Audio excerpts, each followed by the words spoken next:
क्या जय वीरू लाएंगे एक बेस्ट कपल को सामने? क्या जय वीरू की हसीनाएं होंगी नाराज? हेलो दोस्तों, आप सभी का स्वागत है बॉलीग्राज स्टूडियोज में। पिछली वीडियो में हमने देखा कि कैसे जय यानी वरुण धवन और वीरू यानी कार्तिक आर्यन का दोस्त राघव यानी राघव जुयाल जो एक्टर बनने के लिए मुंबई आया है, उसे देखने के बाद जय के कुराफाती दिमाग की रफ्तार तेजी से बढ़ जाती है। तो उसके कुराफाती दिमाग में कौन सी प्लानिंग चल रही है, आइए जानते हैं।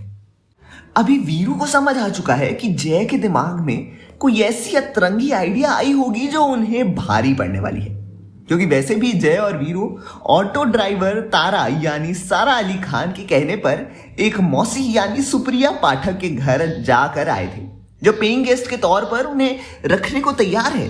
बस उन्हें शादीशुदा कपल चाहिए। अब इनमें से तो कोई भी शादीशुदा नहीं था, पर फिर भी जय ने वहां हां कह दिया और उसका यह फैसला उस वक्त वीरू को पसंद नहीं आया। तो जय वीरू और राघव से कहता है, मुझे ऐसा लगता है कि मौसी को एक बेस्ट कपल दिखाना है। अब हमारे पास रहने के लिए जगह नहीं है और मौसी पैसे देने तक रुकने के लिए तैयार भी है, और ऊपर से मौसी को उल्लू बनाना भी आसान है। भाई बेचारी बुढ़ी है ना, तो इतना सब कुछ अगर हमारे मुताबिक हो रहा है तो क्यों ना कुछ जुगाड़ करें। राघव, तेरी एक्टिंग का जलवा दिखाने का ये सुनहरा मौका आ चुका है। तो वीरू की बीवी बनकर मौसी के सामने आएगा। ये सुनकर राघव और वीरू चौंक जाते हैं और जय पर चिल्लाते हैं। वीरू कहता है, अबे तेरा दिमाग तो ठीक है, लड़के को लड़की बनाएगा? जय कहता है, हाँ बनाना पड़ेगा, और वैसे भी राघव एक्टिंग तो करता ही है, तो एक लड़की की एक्टिंग तो कर ही सकता है। बस थोड़ा सा गेटअप करना है और लटक मटक कर सीधी सादी लड़की बनकर रहना है। अबे यहां मैं ये सब करने नहीं आया हूं, मैं ऑडिशन में कब जाऊंगा? तो जय कहता है, देख भाई, तू पूरा दिन घर में तो नहीं रहेगा, घर के बाहर जाने के बाद तू राघव बनकर अपना काम करते रहना, किसी को कुछ पता नहीं चलेगा क्योंकि मौसी तो अकेली रहती है। राघव कहता है, ये कब तक चलेगा? जय कहता है, देखो भाई, जब तक हमें अच्छा काम नहीं मिलता, वीरू को अच्छी नौकरी नहीं मिलेगी, तब तक यही करेंगे और बाद में मौसी को टाटा बाय बाय कर देंगे। फिर भी वीरू कहता है, ठीक है, छप्पर तो नहीं है हमारे पास, कुछ ना कुछ तो करना ही पड़ेगा। और फिर जय और वीरू हाथ मिलाते हैं और फिर राघव को भी हाथ मिलाना पड़ता है। अगले ही दिन ये तीनों मौसी के घर सामान ले जाने के लिए रास्ते पर खड़े होते हैं। तभी आती है हमसफर। हमसफर यानी कि तारा की ऑटो। तारा सोचती है कि कल तक तो ये दोनों थे, अब इनके साथ ये कौन है? अब ये मतलब कि लड़की के भेष में खड़ा राघव। तारा उनके पास जाकर कहती है, चलो बैठ जाओ, छोड़ देती हूं। वो तीनों भी बैठ जाते हैं, पर तारा की नजर सिर्फ राघव पर होती है। तारा जय से कहती है, कल तो शादी के लिए लड़की ढूंढ रहे थे और आज लड़की मिल भी गई, कब की शादी वादी? तब जय को लगता है कहीं तारा भी उसके लिए कुछ फील कर रही है, इसलिए वो भी मजे लेते हुए कहता है, हाँ एक दिन में दुनिया इधर की उधर भी हो सकती है तारा जी। फिर तारा सबको मौसी के यहां छोड़ती है और चली जाती है। फिर मौसी राघव, वीरू और जय को देखकर खुश होती है और कहती है, ये कौन है? मतलब तुम दोनों में से ये किसकी बीवी है? जय कहता है, ये वीरू की बीवी है। मौसी कहती है, तो तुम्हारी कहाँ है, तुम नहीं साथ लाए? जय कहता है, क्या है ना मौसी, मैंने आपको बताया नहीं था, पर मेरी शादी हो चुकी थी, पर 2 साल पहले मेरी बीवी की मौत हो गई। पर ये वीरू मेरी जान से बढ़कर है और उसकी बीवी मेरी बहन की तरह है। मौसी उसके कहने पर यकीन करती है। लड़की के भेष में खड़ा राघव मौसी को देखकर हड़बड़ाने लगता है। मौसी कहती है, इसका नाम क्या है? राघव कहता है, मैना। वीरू और जय मन में हंसने लगते हैं।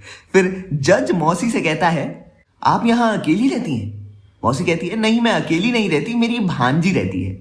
दरअसल मेरी बहन की मौत हो गई और तब से मैं ही उसे संभाल रही हूं। बस दिन भर काफी काम करती रहती है, किसी कंपनी में जॉब करती है, जब वो आएगी तब मिल लेना। फिर मौसी इन सब की अच्छी खातिरदारी करती है, उन्हें खाना देती है।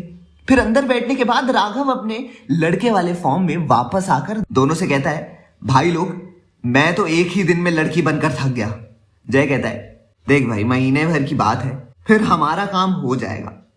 फिर वो सब बैठकर प्लानिंग करते हैं, पर वीरू कुछ ख्यालों में डूबा होता है। तो जय कहता है, मैं जानता हूं कि तुम माया जाल में फंसे हो। अब वीरू को जय की बात समझ आती है और वो कहता है, तुम्हें कैसे पता? जय कहता है, भाई है तू मेरा, तेरी परेशानी जानता हूं मैं। बार में माया यानी कि कृति खरबंदा को देखकर हैरान हुआ है ना, उसे मिलकर सॉर्ट आउट कर ले। वीरू कहता है, अब वो कभी वापस नहीं आएगी, इतना बड़ा झगड़ा हो चुका है हमारा। फिर रात में सब सोए हुए होते हैं, तब वीरू को दरवाजा खोलने की आवाज आती है। वो सोचता है कि इतनी रात वहां पर कौन आया होगा, पर वो इतना थका हुआ था कि वो जाता नहीं है। जय और राघव तो कुंभकर्ण के जैसे सोए हुए थे। फिर सुबह राघव, जय और वीरू मौसी के साथ बैठकर नाश्ता कर रहे होते हैं। तभी दरवाजे को लात मारकर अंदर आता है मौसी का भतीजा यानी कि निकितिन धीर, जो मवाली है, जो मौसी को यानी उसकी चाची को प्रॉपर्टी के लिए धमकाने आता है ताकि वो कागजों पर दस्तखत करवा सके। मौसी राजी नहीं होती है, फिर वहां हंगामा करता है। इन पेइंग गेस्ट को देखता है, मौसी से एक थप्पड़ खाता है और चला जाता है। जय मौसी से पूछता है कि ये कौन है।